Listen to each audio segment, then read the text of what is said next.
سلامات. معلومتنا اليوم دافية وطيبة وطبعا أكيد مفيدة. جيب وجيبي دفتر وقلم وتعالوا معي. معلومتنا اليوم من مطبخ الحضارة الرسمي، يعني أكيد عم نحضركم حلقة مميزة ومختلفة، وهذا الشيء ما بيزبط لحالي.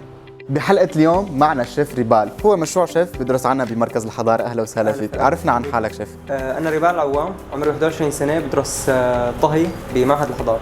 أهلا وسهلا فيك. اليوم عم نحضركم طبخة مفيدة طبعا وفوائدها كتار، خليكم معنا. تفضل شيف، خبرنا شو طبخة اليوم وشو المقادير؟ طبعا أنا اخترت شوربة عدس. شوربة العدس كثير مفيدة، يعني ما بدها أبدا حدا يحكي عنها. في عنا عدس نص كيلو، في عنا بطاطا حبتين، بصل حبتين، وجزر حبتين.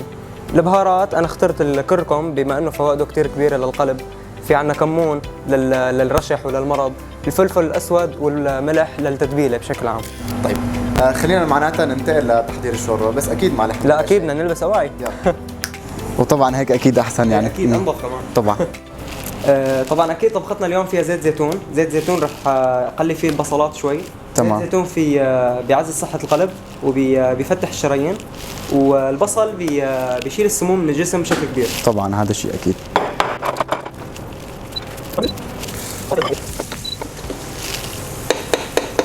وبعد منها دغري الجزرات رح يكونوا؟ اكيد الجزر بعد منها دغري. طبعا يعني له فوائد الجزر كلها بنعرف انه بيقولوا كل جزر لحتى يقوي النظر. اكيد.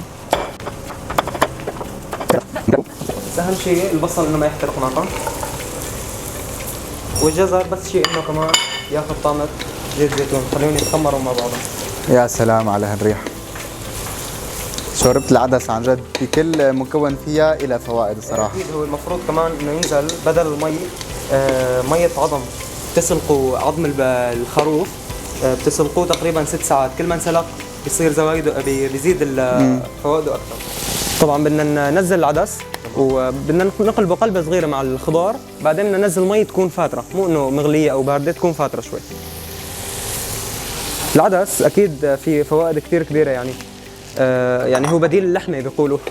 العدس فيه مضادات للاكسده، فيه سيلينيوم، هذا بيعزز صحه الجسم بشكل عام. طيب هلا بعد العدس شو رح نساوي؟ هلا رح ننزل المي تكون فاتره، بعدين بننزل البطاطا وعصره ليمون اخر شيء يعني. بس في عنا بهارات رح خرط لك اياها.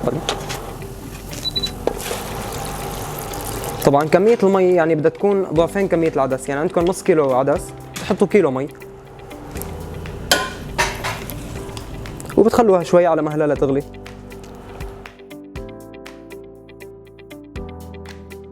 هلا نحن سكبنا الشوربه طبعا، واكيد الريحه يعني ولا اروع. وطبعا الشيف زاد لنا زينه صغيره على الشوربه، تحكي لنا شو هي الزينه؟ هلا هذا زيت زيتون مع بابريكا هيك بس مشان اللون يعني، وهي زعتر.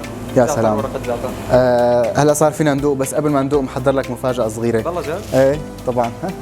جايب لك معي تمر. هو صحيح ما دخله طبعا بهذا الشيء، بس بدنا نتذكر انه على طول نحن الصبح لازم ناكل 7 تمرات. اكيد. مو ضروري انه يكون بس برمضان، فينا كل يوم ناكل 7 تمرات، اكيد هذا الشيء مفيد. وكمان في مفاجاه صغيره كمان، يعني معقوله نشرب شوربه من دون ما نحتسي المرطبات؟ اهم شيء المرطبات لازم. بسم الله الرحمن الرحيم. يا سلام. بشوفكم بمعلومه جديده، الى اللقاء.